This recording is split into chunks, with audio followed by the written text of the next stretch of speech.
মুআজ্জাজ হাজরিন, রাসূল করিম সাল্লাল্লাহু আলাইহি ওয়াসাল্লামকে ভালোবাসা এটা ঈমানের অংশ। হযরত আনাস রাদিয়াল্লাহু তাআলা আনহু থেকে হাদিস বর্ণিত, আন্না আনাস রাদিয়াল্লাহু তাআলা আনহু قال قال رسول الله صلى الله عليه وسلم لا يؤمن أحدكم حتى تكون أحب إليه من والده وولده والناس أجمعين। রাসূল করিম সাল্লাল্লাহু আলাইহি ওয়াসাল্লাম ইরশাদ করেছেন, কেউ মুমিন হতে পারবে না যতক্ষণ না তোমরা সর্বাধিকভাবে রাসূল করিমকে ভালোবাসে নিজের পিতা, পুত্র এবং সমবয়সী সকল মানুষের চেয়ে। এজন্য রাসূল করিম সাল্লাল্লাহু আলাইহি ওয়াসাল্লামের ভালোবাসা এটা ঈমানের অন্তর্ভুক্ত। রাসূল করিম সাল্লাল্লাহু আলাইহি ওয়াসাল্লামের ভালোবাসা হৃদয়ের মধ্যে সর্বাধিক পরিমাণ রাখা এটা ঈমানের অন্তর্ভুক্ত। মুআজ্জাজ হাজরিন, সত্যিকার অর্থে ঈমান এবং ঈমানওয়ালা যারা থাকে সে আল্লাহর প্রতি ঈমান রাখার কারণে আল্লাহ রাব্বুল আলামিন তাদের মর্যাদাকে বাড়ায় দেন। রাসূল করিম সাল্লাল্লাহু আলাইহি ওয়াসাল্লামের মর্যাদা সবচেয়ে বেশি এই কারণে যে রাসূল করিম সাল্লাল্লাহু ঈমানের পাওয়ারটা সবচেয়ে বেশি পরিমাণ ছিল। আল্লাহ রাব্বুল আলামিনের প্রতি রাসূল করিম সাল্লাল্লাহু যে পরিমাণ ঈমান ছিল এটা পৃথিবীর আর কারো ছিল না। এই ঈমান যখনই যাদের ভিতরে চলে আসছে আল্লাহ রাব্বুল আলামিন তাদের মর্যাদাকেও বাড়ায় দিয়েছেন।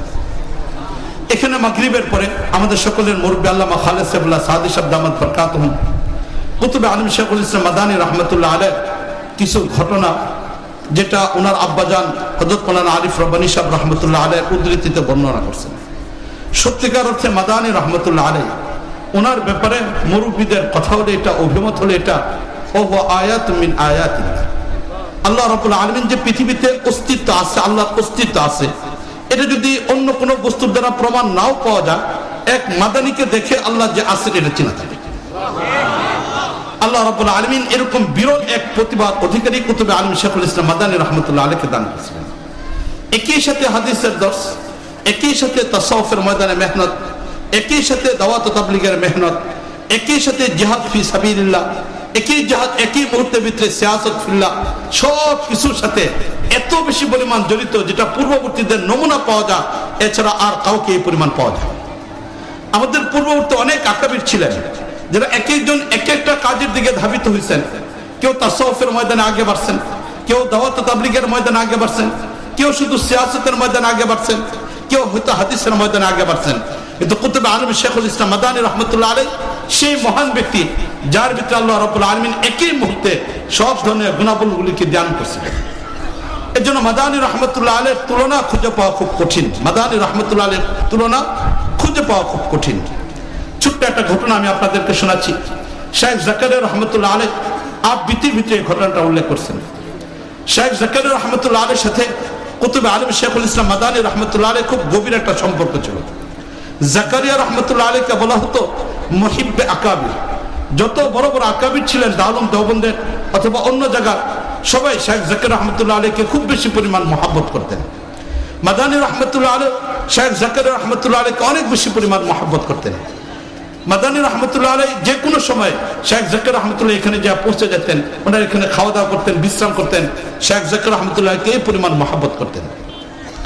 শেখ জাকারিয়া রহমতুল্লাহ আলাইহ বলতেছেন যে মাদানী রহমতুল্লাহ আলাইহ চিকিৎসা শেষ মুহূর্তে যখন চলতেছে, ডাক্তার যখন শেষ মুহূর্তে ওনার চিকিৎসা করতেছেন, ওই সময়ের ঘটনাটা বর্ণনা করতেছেন যে একদম সাহারানপুরের ডাক্তার একজন, উনি শেষ মুহূর্তে সংবাদ দেয়া শেখ জাকারিয়া রহমতুল্লাহ আলাইহ তখন হাদিস পড়াইতেছেন।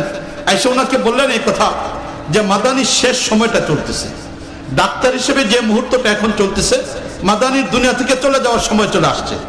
এই মুহূর্তে মাদানী চলে যেতে পারেন। শেষ দেখা যদি তুমি মাদানীকে দেখতে চাও তাহলে এখন যাইতে পারো, এরপর আর হয়তো মাদানীকে জীবিত দেখতে পাবে না। শেখ জাকারিয়া রহমতুল্লাহ আলাইহ বলেন যে এই সংবাদ শোনার পরে কিতাবটা বন্ধ করে, হাদিসের কিতাব বন্ধ করে আমি সেই ডাক্তার সাহেবের সাথে সাহারানপুর থেকে দেওবন্দে পৌঁছে গেলাম। যখন দেওবন্দে গিয়ে পৌঁছলাম তখনও জোহরের নামাজের সময় হয় নাই, এখনো পর্যন্ত অনেকটা বিলম্ব রয়ে গেছে। এমত অবস্থায় গিয়ে দেখলাম মাদানী রহমতুল্লাহ আলাইহ শেষ মুহূর্তটা চলতেছে। অপেক্ষা আছে সবাই, যে কোনো মুহূর্তে হয়তো মাদানী রহমতুল্লাহ আলাইহ দুনিয়া থেকে চলে যাবেন। শরীরের ভিতরে কোনো অনুভব বোঝা যাচ্ছে না, উনি যে জীবিত আছেন অনুভবটা খুব বেশি বোঝা যাচ্ছে না, শুধু হালকা হাত শ্বাস প্রশ্বাস চলতেছে। এমত অবস্থায় লম্বা একটা সময় পর্যন্ত বসা, ডাক্তার এখানে বসে দেখতেছেন।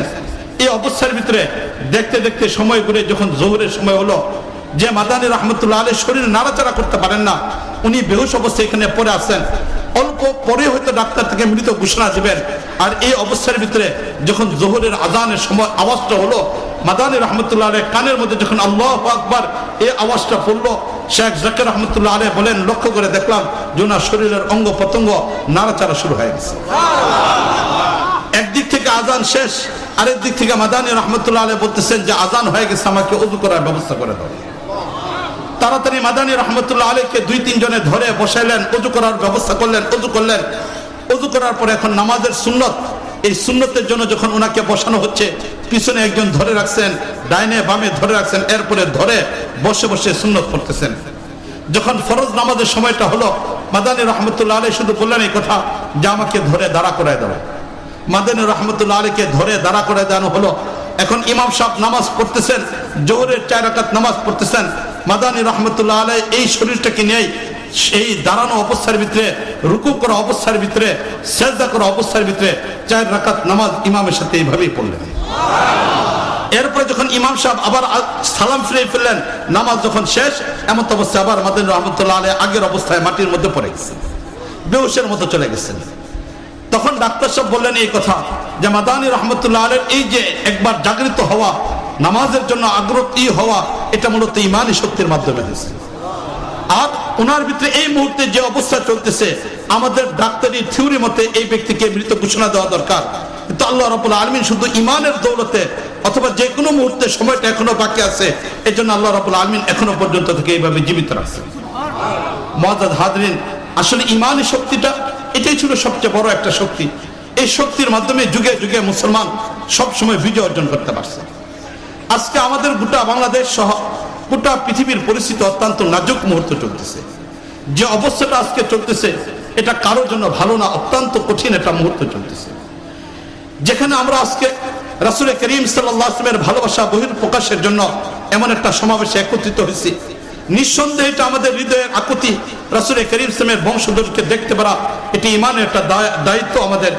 ঠিক এমন একটা মুহূর্তেই আমাদের বাংলাদেশের বিভিন্ন অঞ্চলে আমাদের নবীদের ব্যাপারে, আমাদের নবী সর্বশ্রেষ্ঠ নবী রাসূল করিম সাল্লাল্লাহু আলাইহি ওয়াসাল্লামের ব্যাপারে বিরূপ মন্তব্য হয়, ঠিক না বলেন? এটা ফেসবুকের বিভিন্ন আইডি থেকে আমাদের নবীর ব্যাপারে সমালোচনা করা হয়। আমাদের দেশে বিভিন্ন মানুষ আমাদের নবীর ব্যাপারে আপত্তিগুলি করার কারণে মুসলিম জনতার হৃদয়ের ভিতরে সবচেয়ে বেশি পরিমাণ ভালোবাসা রাসূল করিম সাল্লাল্লাহু আলাইহি ওয়াসাল্লামের ভালোবাসা। আর এই ভালোবাসার মধ্যে যখন আঘাত করা হয়, তখন স্বাভাবিক গতিতে মানুষ স্বাভাবিক অবস্থায় থাকতে পারে না, ভিন্ন প্রতিবাদের মধ্যে চলে যায়। আর এটাই হওয়া স্বাভাবিক, ঠিক না বলেন? এটা এই জন্য দেখা যায় যখনই রাসূল করিম সাল্লাল্লাহু আলাইহি ওয়াসাল্লামের উপরে অথবা রাসূলের পরিবারের উপরে কোনো আপত্তিমূলক শব্দ উল্লেখ করা হয়, কোনো অপ্রীতিকর শব্দ ব্যবহার করা হয়, তখন এই দেশের তৌহিদি জনতা দেখা যায় কথা, নবীর ভালোবাসা আমাদের অন্তরে আছে, রাসূলের ভালোবাসা আমাদের অন্তরে আছে, প্রয়োজনে জীবন দেওয়া যেতে পারে, নবীর অপমান যারা করবে তাদেরকে দেশে থাকতে দেওয়া হবে না। মুআজ্জাজ হাজরিন, আজকে যে ঠিক শব্দটা উল্লেখ করলাম, যে আকুতিটা আমরা প্রকাশ করলাম, শুধু এতটুকুর মধ্যেই থেমে থাকলে চলবে না। আমরা বিশ্বাস করি এদেশের রাষ্ট্রীয় ক্ষমতায় যারা আছেন তারা মুসলমান, তারাও নামাজ পড়েন, তারা তাদের এই দেশের হজ, এই দেশের নামাজ, অন্যান্য ইবাদত সাথে ইবাদত তারা করেন। এজন্য আমরা তাদের কাছে উদ্যত আহ্বান এটা জানাবো এবং এই সমাবেশ থেকে নবীকে, নবীর পরিবারের মানুষের ভালোবাসা বহির প্রকাশের এই সমাবেশ থেকে পরিষ্কারভাবে আমরা এই দাবি জানাতে চাই যেন আমার বাংলাদেশে এই ধরনের আইন করা হয়, যারা ধর্মকে অবমাননা করবে তাদেরকে ব্লাসফেমি আইনের মাধ্যমে যেন দুনিয়া থেকে শেষ করে দেওয়া হয়। মুআজ্জাজ হাজরিন, এটি হবে রাসূল করিম সাল্লাল্লাহু আলাইহি ওয়াসাল্লামের ভালোবাসার বহির প্রকাশের মাধ্যম। মুআজ্জাজ হাজরিন, পাকিস্তানের বিভিন্ন বিষয়ের সাথে আমাদের মতবিরোধ থাকতে পারে, স্বাধীনতা যুদ্ধকে অবলম্বন করে দেশের মানুষের মধ্যে ভিন্ন প্রতিক্রিয়া থাকতে পারে, এটা ভিন্ন একটা বিষয়, আমি সেদিকে যাচ্ছি না। কিন্তু পাকিস্তানের পার্লামেন্টের ভিতরে রাসূল করিম সাল্লাল্লাহু আলাইহি ওয়াসাল্লামের উপরে যদি অপমান করা হয়, এই ধরনের কোন ধরনের আপত্তিমূলক শব্দ ব্যবহার করা হয়, তাহলে পাকিস্তান সরকার তার পার্লামেন্টের ভিতরে এই আইন পাস করছে যে কোন একজন ব্যক্তি এই ধরনের শব্দ ব্যবহার করলে তাকে এরকম ব্রাশ ফায়ার করে হত্যা করা হবে, এটা আইন পাস করছে। মুআজ্জাজ হাজরিন, এই আইন একদিনে পাস হয় নাই। এই আইন পাস করার জন্য, এই আইন সরকারকে বাধ্য করার জন্য 10,000 মানুষের শহীদ হইতে হয়েছে। মুআজ্জাজ হাজরিন, 10,000 মানুষের শহীদ হওয়ার পরে সরকারের উপরে যখন চাপ প্রয়োগ করা হয়েছে, সরকার তখন বাধ্য হয়েছে এই কথা বলতে যে হ্যাঁ, ব্লাসফেমি আইন সংসদে পাস করা হয়েছে।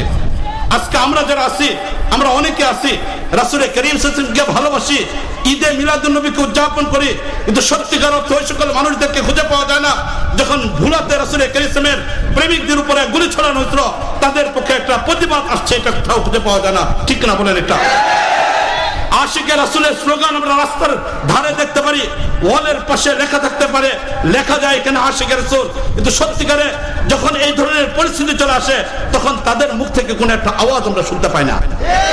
মুআজ্জাজ হাজরিন, নবী প্রেমিক যদি সত্যিকারে হইতে হয় তাহলে নবীকে যেমন ভালোবাসতে হবে, নবীর ইজ্জতকে রক্ষা করার জন্য প্রয়োজনে যা কিছু দরকার সবকিছু দেওয়া দরকার। ঠিক না বলেন? এই জন্য মুআজ্জাজ হাজরিন, যে প্রতিষ্ঠানে আজকে আমরা এখানে আসলাম, এই প্রতিষ্ঠান আপনারা সবাই দেখলেন ছোট্ট একটা প্রতিষ্ঠান। এই প্রতিষ্ঠানটা তিলে তিলে করে আস্তে আস্তে আগে বাড়তেছে। এই প্রতিষ্ঠানের অনেকগুলো চাহিদা এখনো পর্যন্ত সম্পূর্ণ রয়ে গেছে। এই প্রতিষ্ঠান উদ্যোগে আজকে আওলাদ রাসূল এখানে আসছেন, এটা অনেক বড় সৌভাগ্যের একটা বিষয়। সব জায়গায় আওলাদ রাসূল যেতেও পারেন না, সব জায়গায় যাওয়াটাও তাদের পক্ষে সম্ভব হয় না। আল্লাহ রাব্বুল আলামিন জায়গাকে নির্বাচন করলে, এলাকাকে নির্বাচন করলে সেখানেই কেবলমাত্র তাদের আগমন হওয়াটা সম্ভবপর হয়। ঠিক না বলেন? এই জন্য এখানে যে আওলাদ রাসূল আসছেন এটা আমাদের জন্য অত্যন্ত সৌভাগ্যের একটা বিষয়। আমরা সবাই খুশি কিনা এ ব্যাপারে? আল্লাহ রাব্বুল আলামিন আমাদের এই খুশিটাকে, আওলাদ রাসূলের আগমনটাকে এবং আমাদের এই ভালোবাসাটাকে আল্লাহ রাব্বুল আলামিন কবুল করে পরকালে নাজাতের ব্যবস্থা করে দেন। মুআজ্জাজ হাজরিন, মাদ্রাসা এখানে আমরা যারা আসছি সবাই আমরা এখানে দেখতেছি মাদ্রাসার পরিবেশ অত্যন্ত নাজুক মুহূর্তে চলতেছে। বিশেষ করে এত বিশাল বড় একটা প্রোগ্রাম করতে গিয়ে মাদ্রাসার কর্তৃপক্ষ যারা আছেন তারা হিমশিম খেয়ে গেছে, এত বিশাল বড় একটা প্রোগ্রাম করতে গিয়ে। এই জন্য আমাকে একটু বলা হয়েছে এই কথা, যেন অল্প কিছু পরিমাণ সহযোগিতার হাত আমরা বাড়াই দিতে পারি। আমরা যারা এখানে আছি মুহূর্তের ভিতরে যদি কয়েক মিনিটের ভিতরে হযরত চলে আসবেন, শোয়া থেকে হযরত উঠে আসছেন, ওযু করতেছেন, সম্ভবত এখনই চলে আসবেন। এই মুহূর্তের ভিতরে অল্প কিছু যে যা পারি, এই মাহফিলের বিশাল বড় একটা খরচ এখানে হয়েছে, বিশাল বড় একটা বিষয় এখানে আসছে। এই জন্য অল্প মুহূর্তের ভিতরে যদি আমরা সহযোগিতা করি তাহলে ইনশাল্লাহ আশা করা যায় এই সহযোগিতার জন্য দ্বারা আমাদের যারা এখানে কর্তৃপক্ষ আছে তাদের এই কাজটা অনেকটা আসান হয়ে যাবে। ঠিক না বলেন? এটা মুআজ্জাজ হাজরিন, ইসলাম সহযোগিতার মাধ্যমে চলে, ইসলাম সহযোগিতার মাধ্যমে চলে। এই জন্য যারা আছে এখানে সাথী ভাইরা একটু রুমাল নিয়ে নেমে যাই, যে ছাত্র যারা আছে একটু নেমে যাই, আমরা দিতে থাকি, কথা না বলি। ইসলাম যে সহযোগিতার মাধ্যমে চলে এটা একটা ঘটনা আমি আপনাদেরকে শোনাইতেছি। এই ফাঁকে ফাঁকে আমাদের রুমাল চলতে থাকুক আর আমরা এখানে যে যা পারি একটু আগাইতে থাকি, ভিতরে আগাইতে থাকি, আরো সাথী ভাই ছড়াই পড়ি, রুমালে সাথী ভাই আরো ছড়াই পড়ি। আর একটু সহযোগিতার জন্য তাড়াতাড়ি ভাই আরো কিছু ভাই সাথী ভাই দাঁড়িয়ে পড়ি। রুমালগুলো আমরা মঞ্চে জমা দিব, রুমালগুলো আমরা মঞ্চে দিয়ে দিব। ওই পাশ থেকে একটু দাঁড়ায় পড়ি, চারদিক থেকে দাঁড়ায় পড়ি, একটু সহযোগিতা করি ভাই। সহযোগিতার মাধ্যমে ইসলাম জীবন্ত অবস্থার মধ্যে বাকি আছে। ভারতের দারুল দেওবন্দের দীর্ঘদিনের মুহতামিম, আমরা বাকি কেউ কথা না বলি, সহযোগিতা করি। আর এর পাশে আমি আমার ঘটনাটা বলতেছি। ভারতের দারুল দেওবন্দের দীর্ঘদিনের মুহতামিম কারি তৈয়ব সাহেব রহমতুল্লাহ আলাইহি, কারি তৈয়ব সাহেব রহমতুল্লাহ আলাইহি ঘটনা উল্লেখ করছেন। আমরা যারা মঞ্চের ভিতরে আছি তারাও যারা এখানে ইয়ের ভিতরে স্টেজের ভিতরে যারা আছি তারাও আমরা সহযোগিতা করি।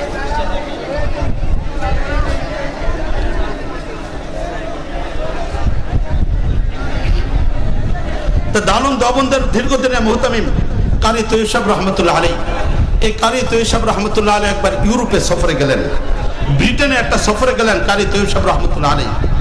দারুল দেওবন্দের মুহতামিম দীর্ঘ প্রায় 50 বছরের মুহতামিম ছিলেন কারি তৈয়ব সাহেব রহমতুল্লাহ আলাইহি। এই কারি তৈয়ব সাহেব রহমতুল্লাহ আলাইহি যখন ব্রিটেনে গেলেন তখন ব্রিটেনে খ্রিস্টান পাদ্রী যারা ছিল তারা কারি তৈয়ব সাহেব রহমতুল্লাহ আলাইহির সাথে দেখা করার জন্য আসার ইচ্ছা প্রকাশ করল। ব্যবস্থা করে দেওয়া হলো কারি তৈয়ব সাহেব রহমতুল্লাহ আলাইহি আসবেন আর কারি তৈয়ব সাহেব রহমতুল্লাহ আলাইহির সাথে ওনারা সাক্ষাৎ করবেন, এর ব্যবস্থা করা হলো। এই ব্যবস্থার পরিপ্রেক্ষিতে কারি তৈয়ব সাহেব রহমতুল্লাহ আলাইহির কাছে যখন খ্রিস্টান পাদ্রীরা আসলো, আসার পরে কারি তৈয়ব সাহেব রহমতুল্লাহ আলাইহির সাথে বিভিন্ন ধরনের কথাবার্তা বললো।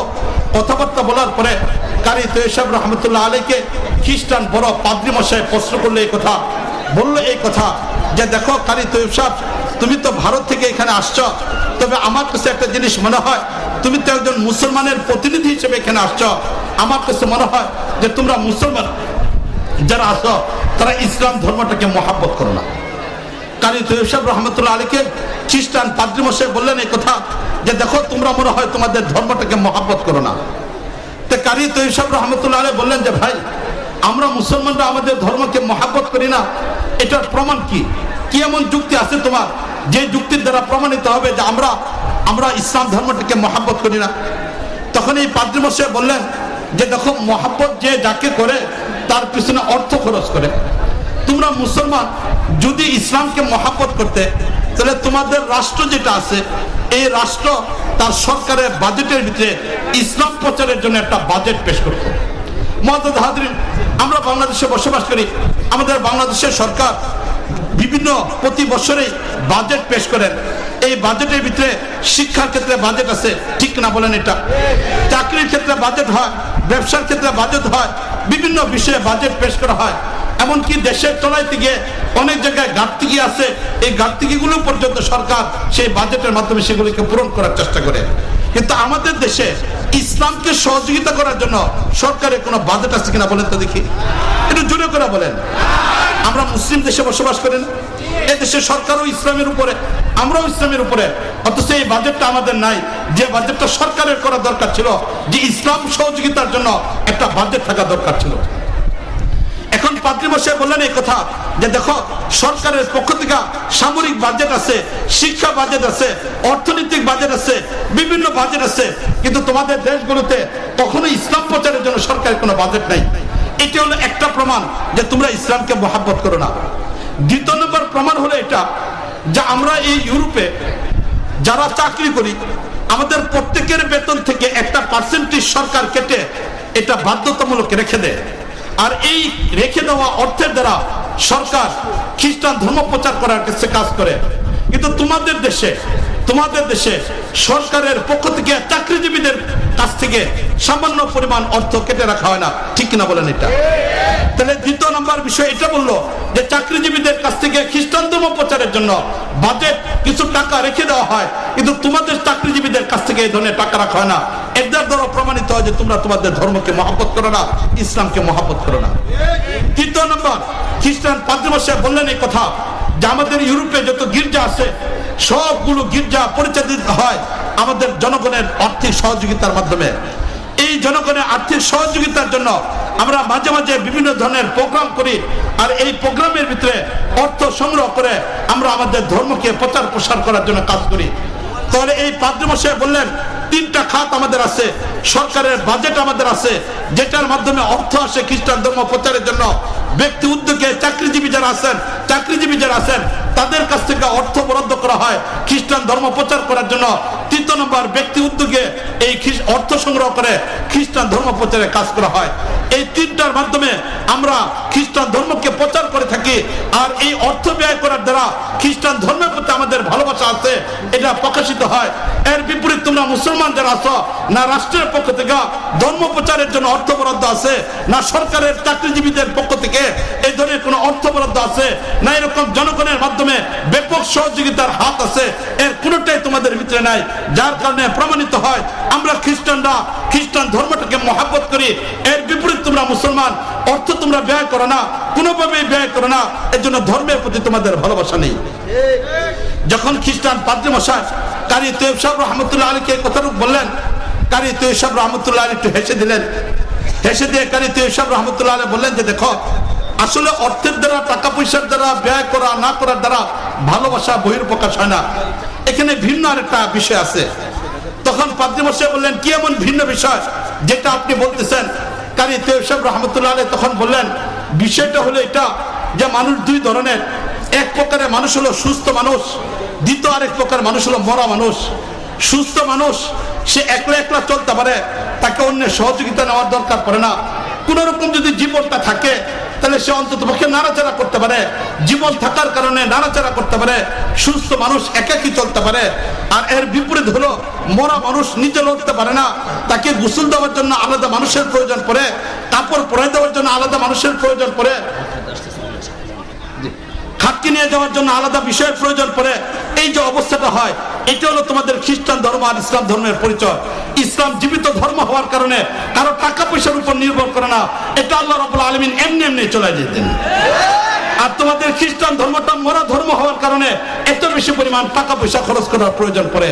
মুআজ্জাজ হাজরিন, এই যে বিশাল করে একটা মাহফিল, চিন্তা করে দেখেন জনগণের সাধারণ কিছু আর্থিক সহযোগিতা এর মাধ্যমে মাহফিল গুলো হয়ে যাচ্ছে, ঠিক না বলেন? এটা এই জন্য যতদিন পর্যন্ত আমাদের মুসলমানদের ভিতরে এগুলো বাকি থাকবে ততদিন পর্যন্ত আমাদের জন্য কাজ করা সহজ হবে। আল্লাহ রাব্বুল আলামিন তৌফিক দান করুন।